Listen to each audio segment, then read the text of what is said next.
She slipped between the cracks, like tar, like butter, like a sweet marshmallow over a brine when it falls from the burnt stick. Sweet, but burnt, blackened to a crisp, though just the outside. The cracks in this case are between hard stone-cold cement blocks of what should be a country's governance structure. It should keep citizens safe. Social order, rules, safety, and security. The solid state institutions that should keep women from being abused, people from being robbed and cheated, children from being neglected, murderers. Well, murderers should be kept away from people. Yes? I don't know. In a way, I'm safe now, safer than before. It's all concrete and wire around me. I'm in the middle of all of these walls, and they're safe. I can't hurt anyone else. Not that I want to. Not that I ever wanted to. Does anyone remember I'm in here? I cannot forget her. I cannot bear what happened to her. I'm angry. Those solid state institutions that should keep us all secure, where are they? Everywhere around the world, they fail. India, US, UK, kids get hurt. We all know it's more complicated than that. They are the innocent that stand accused, that serve time while still protesting to overworked lawyers trying to help pro bono. Hopeless, weakening, growing still, lying there. They are the guilty that gets away with the unspeakable because of a loophole in the law, or because they can afford the expensive lawyers that makes problems go away. The mad, those driven to madness and eventually do mad acts. The neglected, those who thought no one was watching, and no one was, until they did the unthinkable. We all know what slides between the cracks. There are no cracks. These walls are so cold, so thick, cement. People dig through and escape in the movies, but not here. Not in this jail. It feels like more and more people in South Africa live inside these cracks. Gone. Invisible. Not helped. No one sees you when you're in here. Or when I was out there. So maybe I thought nobody would notice what I did. We did. I did either. They did it. But we failed. Failed to see. Failed to act. Failed to help. We're not paying the price. She is. She got caught out. Caught too late. We should have caught her before. When she was falling. Up to that night, I felt like we were in a boat. In the middle of a storm on endless ocean, but with no rudder. We were twisting and then turning and thrown, dragged under the crushing waves. They say a child tries to ask for help 8 times before giving up. 8 times. Think of the courage that takes. Figuring out if you can talk to a person. Can they help? Will they fight to save you? Somewhere in my drugged mind, it made some kind of sense. On that day and that night, then it seemed right. After 8 times, if no one listens, no one pays attention. If they get told they are lying or just ignored, they give up. They won't try again. They give up for good. The child gets the message. There is no hope. A child must try and figure out for themselves how to deal with their trouble. When it was over, I felt weightless, floating. I felt free and terrified, but now I don't know. I don't know. I just know that I did not do enough. Maybe if I helped, none of this would have happened.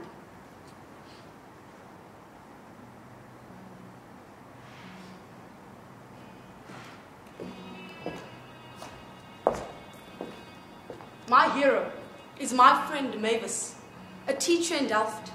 She teaches in the roughest, broken, dirty classrooms. She teaches broken children with her soft soul. She is brave, heroic. She saw children not wanting to go home after class. One little girl, Only 7. This little person stayed at school when the bell rang, did not move. Other children ran off to get home, but this little one, she hid. Mavis found her hiding in the cold, miserable buildings all alone, in the broken, filthy toilets, wanting to stay the night. Rather there than at home. This little tiny girl not wanting to go home, could not, would not. In her own way, she was asking for help from their teachers, asking again and again, for the 4th time, the 5th time. Mavis found her in the mornings, sitting at school before anyone else, silently asking for help. For the 6th, then there was the 7th. Enough. Mavis took her home, she fed her, and brought her back to school the late afternoon, when no one was waiting or even looking for her. She was 7 years old, living in broken streets with the wind blowing rubbish up into chicken wire dead ends. The girl asked Mavis directly once, "Can I stay with you?" The 8th time.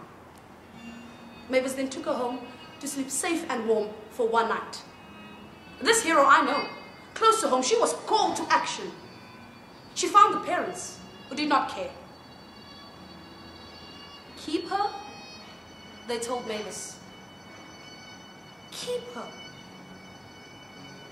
Over the years, Mavis took in 4 more children. 4 more children going home with their teacher, permanently. That is one story. You can trip and fall over the crumbled up stories about children in that one school alone.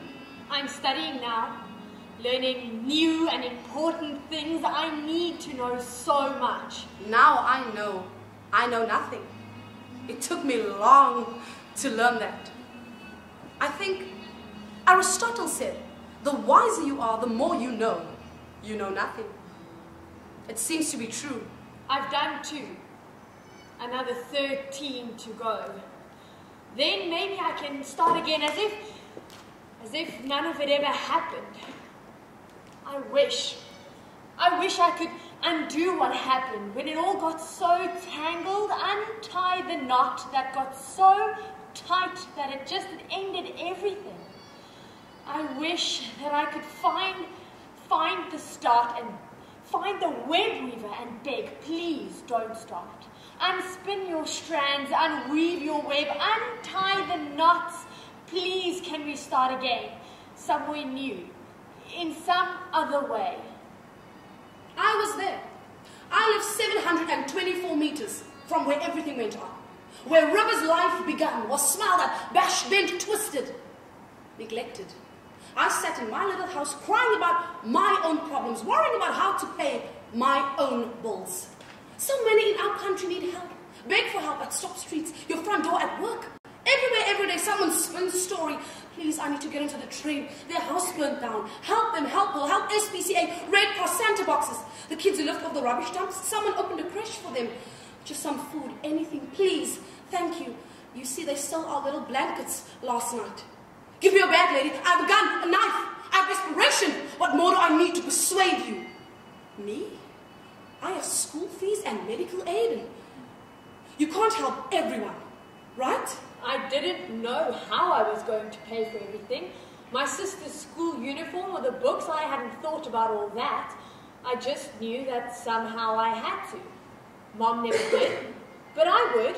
The problem is I was aware of her, of the whole family. I cannot put my hand on my heart and swear that I didn't know. I knew. She was so cute, pretty. She still is. She's only 20 now.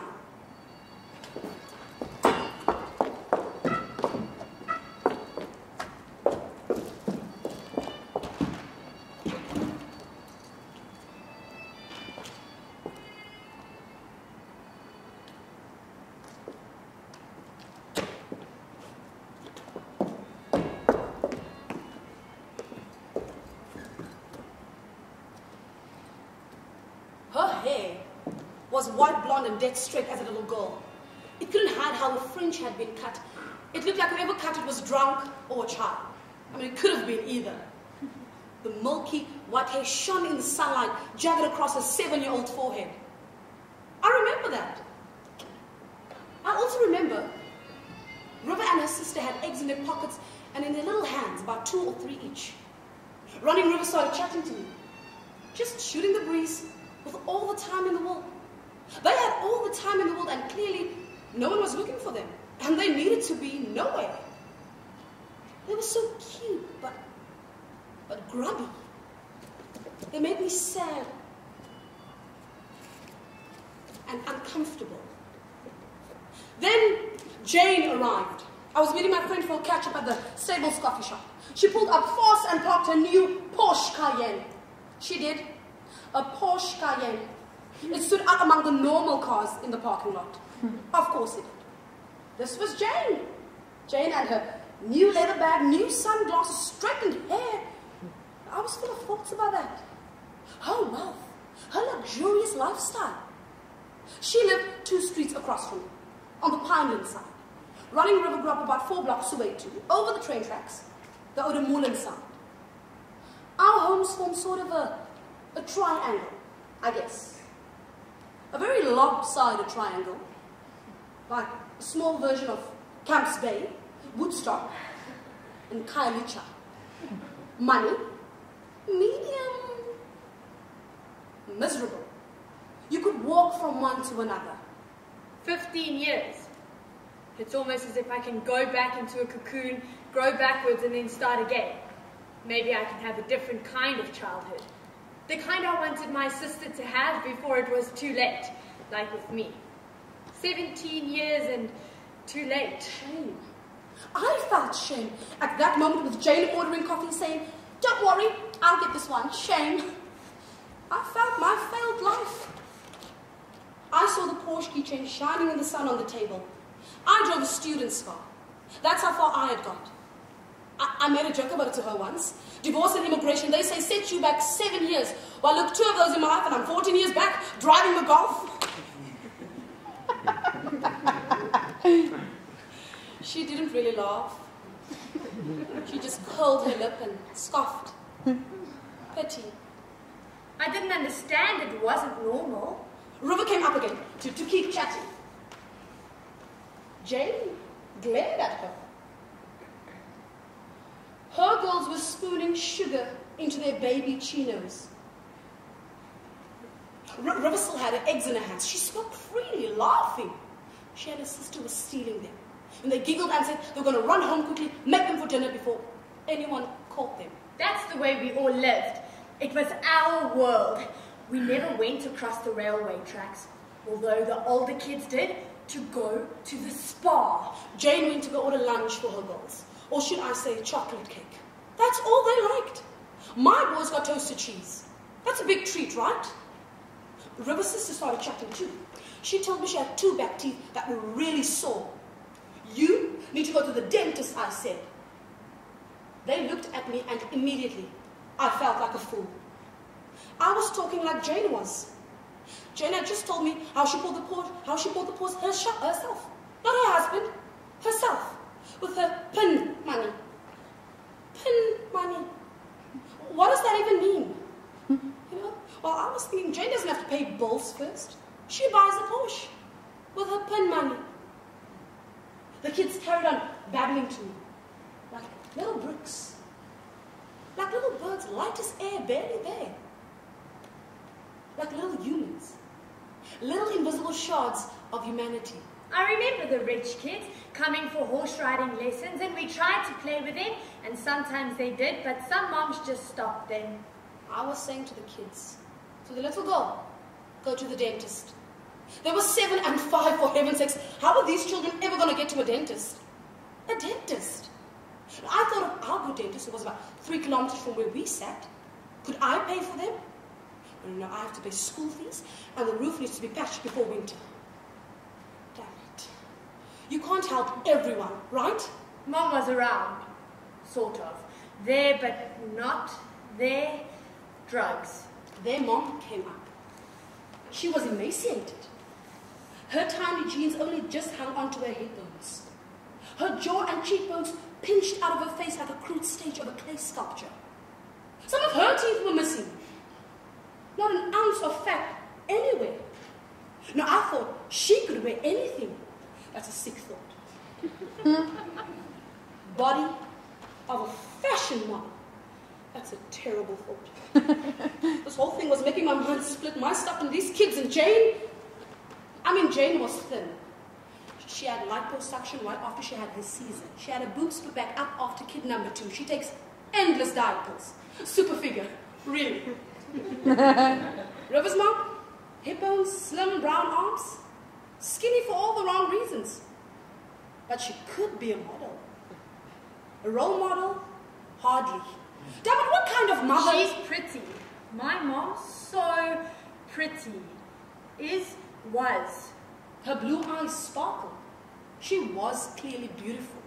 She was tiny, like a doll, underfed. Her children were underfed. She ushered her kids away, but she paused, kind of leaving a gap for me to offer charity, a bit of money. She didn't rule that out. She wasn't that proud. I was relieved the kids were leaving. They were bugging me, to be honest. I love Sylvia. She's always around. She's cool. I didn't budge. I was still angry at the little girl with the sore teeth. For God's sake, I thought, take your child to the dentist. She's not mean, you know? Jane came back again. She wanted my attention. She was telling me about a new AstroTurf, showing me photos on her new iPhone, a backyard, a trampoline, a purebred Rottweiler, sparkling pool. If there's a problem, we just throw money at it. She laughed. Her words rang in my head. Mom said money was the root of all the world's problems. The kids started to move away with their mom. Should I stop them, say something, make a plan to help them? But would the demands ever stop? Deep within, I heard Jane's crackled laugh. We just throw money at a problem. My head was spinning. Are we scared? Holding our small worlds so tightly, lest the ugly truth of the wider life washes in and threatens to drown, to dilute, to taint our little safe havens. My mom works as a fire dancer for tips at markets. She spins those poles with the fire on the ends. At night it looks best because the sparks would fly and people would be throwing money into her money hat. And I would be falling asleep next to it. Her floppy money hat, I had to protect it. My job. I lay there watching Mom with those poles with a fire on the end, just spinning round and around and around. Throw money, not a problem. Sometimes we'd wake up somewhere new, somewhere scary, new people with weird eyes and kind eyes and fucked up eyes. Their blue eyes twinkled at me. Jane was telling me about their Disney Paris holiday. France. With South African rand? Who can still go overseas? Meanwhile, the kids started to move away with their mom. I did not stop them. I did nothing. There are quotes about that. Good people doing nothing. We'd walk a little way home. Our bus was between the train tracks and the stable. We lived 724 meters from Rivers Home, across the train tracks, on the other side. I hated living so close to the train. You can hear the train from our house. You could hear the train from our bus. The old bus that we lived in. Oh, I loved that sound. Chicka, chicka, chicka, chicka, chicka. It's like a sweep of a heartbeat. Chicka, chicka, chicka, chicka, chicka. Arriving and fading, life with Mom. Seldom silent, coming and going, everywhere and nowhere. In the dark or at dawn or going somewhere new, somewhere scary, but we were always together. It's very silent here. Maybe just screams from one of the cells or crying or pissed off woman, but the heartbeat, no more. No more train. It was crazy that no one intervened. Not social workers, no one. They lived between suburbia and the horses and the highway. Nowhere really, in a broken bus, 724 meters away from us. You could see the kids needed help. A welcome to South Africa. Poor is not poor enough. Abuse is not abuse enough to get the social workers there, to get the police around, to get a court not to postpone a matter again for the second, third year in a row. Someone needs to die, it seems. Then we all freak out. Then the judge says, what you did was evil. And suddenly, there's no excuse. That is what the judge said. The headmaster where I teach art, my friend of 20 years, the minister of our church said, how can you visit that girl after what she did? It was evil. I know about the dark. Yes. About dark stuff, yes. I know about drugs. And I know about Mom's friends coming to me late at night when she was passed out. And I know about them saying they were going to do it to my baby sister. I tried to help, but I did not take River in, or her sister, or her brother. I stumbled and fell. I thought of my own kids, the impact it will have on them. The heroes walk on, stronger than me. The bus was cold at night, especially in winter. Some windows were not broken. In later years, I did take her surfing with my sons a few times. They were 12, 13. They were also beautiful and innocent, laughing with beach sand on their wet-suited bums. I can still see her, with her long hair blown around wildly, her face bright in the sunlight, left chatting into the wind as the boys walked off towards the waves with their boards. She followed them. Her feet headed into that cold, foamy water. I sat watching. She faced those rough waves and got dumped again and again until she slowly found her balance and tried to stay upright and ride that surf. That's a brave little hippie. Some days I got away for a few hours or a day. Escape. I know her dad. I wanted to go live with my dad, and I wanted my sister to go live with her dad. He lives overseas, South America. River's dad doesn't visit her now. Life would be good for her. The dad came to visit the little one. He saw what he saw and wanted to take her home with him. Mom said, fuck that. They're my kids. Law won't let the dads take the kids. And she was right. But it was wrong. She did move to her dad's later. She was about 16. It was great at Dad's. So nice. He has a new family and she doesn't like me much, the wife. And we lived in the bush. But I got to go to school and surf. I loved it. I even started playing guitar. That's where she met Damon. There are drugs in Knysna, sure, but it's such a pretty town. People from Joburg live there. Another foster child. A messed up child. Living with foster father number 4. Some kids were snobby, but Damon was more like me. He liked me. He liked me and we would talk and we also did other things, but he said he would look after me. We got into too much trouble. Eventually, she went back to Cape Town. Or she got told to go. Was she causing too many problems with the new wife and the dad? The drugs? I'm not sure. My little sister.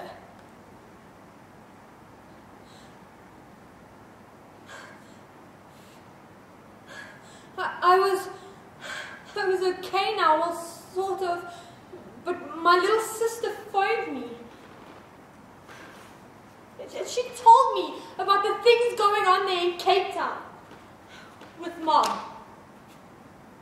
Or not with Mom, not with anyone that she should be with. Ah!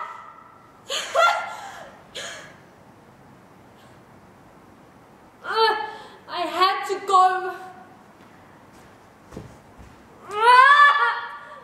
She moved back to her mother, but not to Highlands or the Odemolen stables.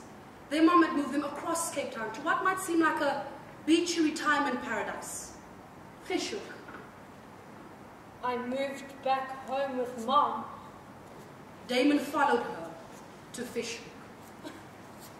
Mom wouldn't send my sister to school, but she had to go to school. She could wear a uniform. That would be so nice. I thought maybe because I'm older now, I can sort this mess out. But Mom was always asleep. Asleep and then doing her market fire dancing. My sister sat at that house all day, just stayed around, and she cried and then I cried. I tried to tell people, Mom's family, they're nice, you know, but they just didn't help.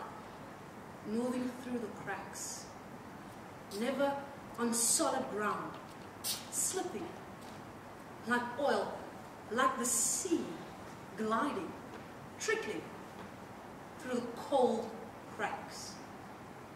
I noticed. It was cold in that house. There wasn't a front door. Cold and scary, and Mom was always asleep. 2 girls and a mom in a house in a valley by the sea with no front door. Damon moved into that house. Damon tried to help. I suppose he started to fight with me against Mom. We fought that my sister had to go to school at least. We would find money for food and for school. Him and me, we would do it. But Mom just laughed. She'll just keep running away. Little fucker won't stay in school. I thought yes she would.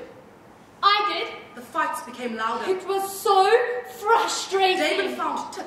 If only I could get her to school. Imagine. Tik is so cheap. If only she could go live with her dad far away and just be okay. So easy to get hold of. If only Mom would let her. Just let me help. Addicts start to steal everything in a house. She wouldn't have to go through the hell that I went through. It makes them extremely aggressive. I got pregnant. Stories in the papers almost daily. Theft. Tik was the cause. Beating up their parents. Ellen Pakis killed her own son, a Tik addict. She could not take it anymore. My mom said I must. My aunt took me to the clinic. Beating up their siblings. She said I couldn't handle it. Another baby in the house with no hope. How could I keep it? Babies are beaten by their parents on Tik. Once twins were beaten to death while strapped in their car seats and put down and forgotten at the front door. Some crazy party. Maybe they cried. Everyone was on Tik. Dope helped. I couldn't anymore. I was trying to help. Damon got worse. It all just got so much worse. Mom was always in bed out of it, and Damon was baked, and my sister and I were lost, and my baby was just gone. Tik, tik, tik, tik. It's not a train. Tik, tik, tik. It's not a train. It's not a heartbeat. That was just gone. Tik eats up the brain. Tik burns the brain as with a kind of acid. They have done scans on Tik addicts' brains. There are black holes that will never heal, visible on the scans. The dark nights. A black hole for a front door. The cold and the screaming fights, and Mom going off with her fire poles and her white clown face. Damon started to get river on Tik. A black hole that I could just slip into and leave. Tick, tock,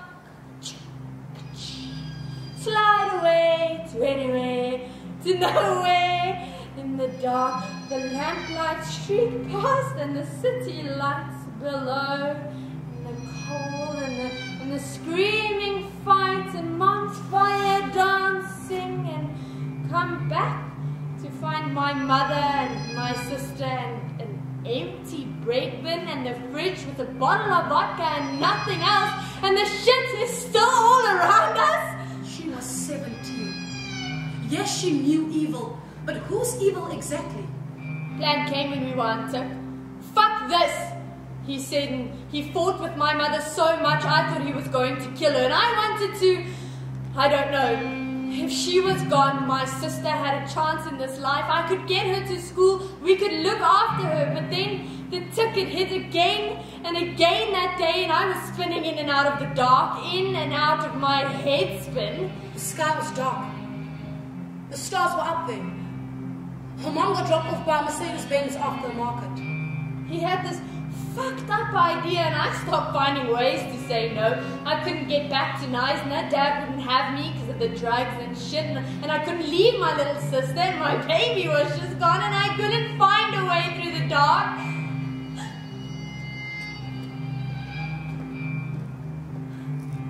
Was that a client? Was she earning money that way now? Who knew? At first it seemed simple. You said you hold her and tell her you're sorry for all of the screaming and the fighting, and I'll come up with a rope. Mom got out of the Merc and I was thinking, who is that? He didn't come in, luckily. Unlucky. For Mom maybe, but she got out of the Merc and the headlights just glided away. Smooth. It was quiet. Dark and quiet, just stars above, and Damon was waiting. He drove away. Last chance. The Merc left them. Alone. We were alone. Damon was hiding in the bushes, but she thought we were alone. I went up to hug her like the plan was. I said, I'm sorry, Mommy, I'm so sorry, but she was warm in my arms. So small, and I looked up at the stars and they were blurry, and I was thinking, why are they blurred?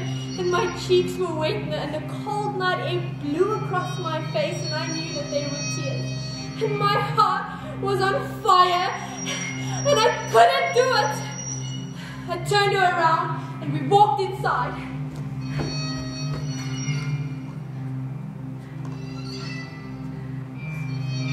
And then Damon came after me, and he cornered me by the missing front door.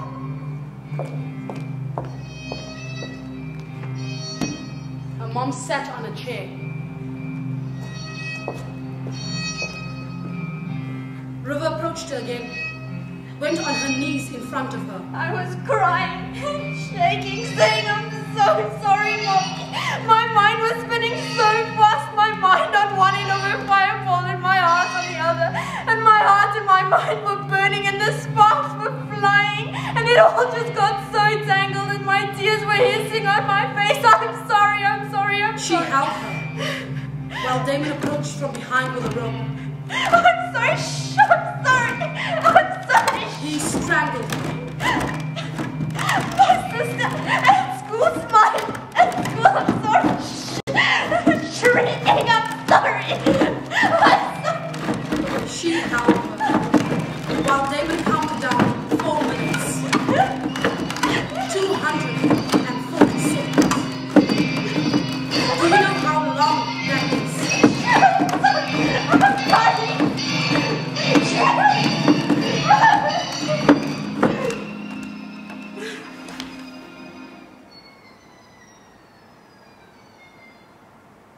They lied the next day. Family searched for her. River she put her sister into school with a uniform. The kids kept on lying. I found them on the beach once. Damon stood strangely between me and River. River couldn't look me in the eyes. My feelings rocked between suspicion and trust. River's family searched everywhere. Whorehouses where lookalike was spotted, the markets, the dives, until the drug lords chased them off. The kids kept on lying. That made everything so much worse for River. The lying. They were so young. 17. The 17-year-old friend finally cracked, stumbled into the police station and confessed to helping Damon move the body from where they first buried it to a lonely stretch of beach. Tourist beach in the mother city. The beautiful Cape. Gold bikinis and cafe lattes. Surfing kids with zinc-painted noses running along hot, sparkling sand. Helicopter tours and rock-colored pools in the clear blue skies. Underneath it all lay the rotting corpse of mother. Beneath what seemed simple in our world. At night, the cold rain trickled between the looser sand. Slowly, the cracks widened, and the truth became exposed. I miss her. She misses her. My sister's with her dad now. She's going to be okay. River's sister might be okay, but River's life? Sylvia visits me. Once a month, she brings me art supplies and fights for me to get online schooling. I'm the only one who goes to her. I go once a month. I'm a teacher. I teach her. Dad sent a guitar with Sylvia, but he hasn't come to see me yet.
I did not do enough. I did not do enough good. The headmaster asked me how I can still visit this girl after what she did to her mother. A teacher asks me this. Where was he when she needed him? A teacher with a school of his own. He's supposed to care for our youth. Now he calls her evil. Ruby is not evil. She had no chance. She got judged harshly, rightly so. She killed her mother. The judge had no pity, but I still do. I do. We all let her down. Where was the headmaster? Where were the people who said they care about our kids but lock their front doors at night? Where was the teachers, the psychologists, the churches? Where was the social network to save Robert from falling? Where was the help? It drove off in a Porsche Cayenne and a Mercedes-Benz. Not even throwing some money at the problem. It even drove off in my damn Golf, leaving small teeth full of holes and a world of pain on little shoulders. This whole system is rotting, and it's rotting beneath our feet. My sister is going to be okay now. She's got a chance in this life. I dream in here, I do, of climbing up these concrete walls, toes in cracks, fingers between cement blocks, like steps. And then, there I am, standing at the top, looking out at the huge sky and the bright sun and the city twinkling under that old mother mountain.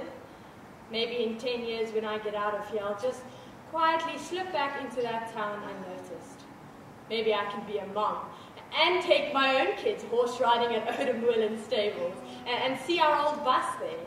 Oh, and when I see those grubby little hippie kids and think my baby would have been 15, I won't be scared of them. I'll listen to them when they tell me something, and I'll play my guitar to them and point to the train, and I'll tell them there is a way out, a good way.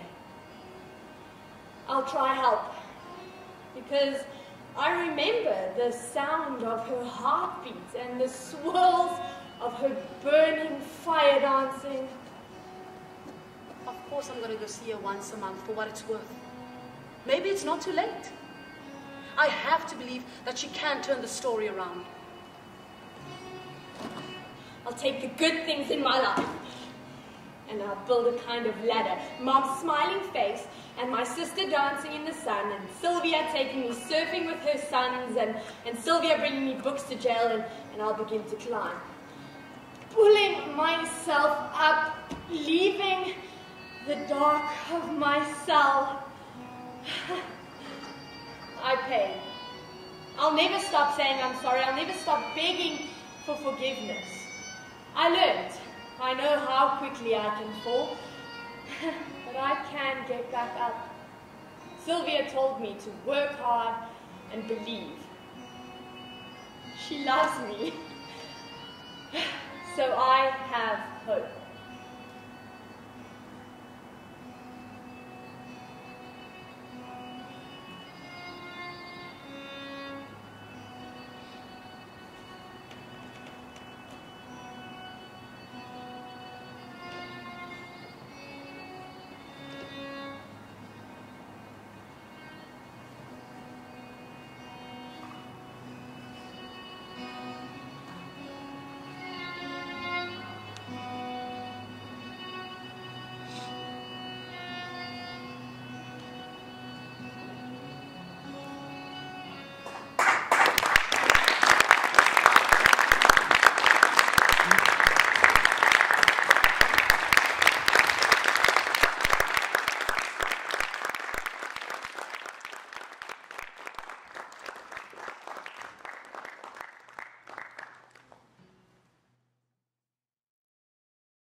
Not a sound in the silence.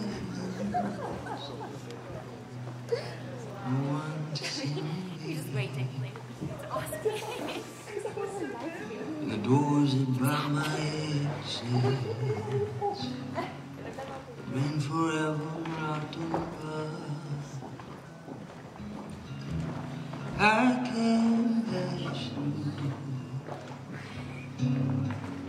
I can't get past you. 'Cause this window lips may say, but it does not let me go. Feel like I'm losing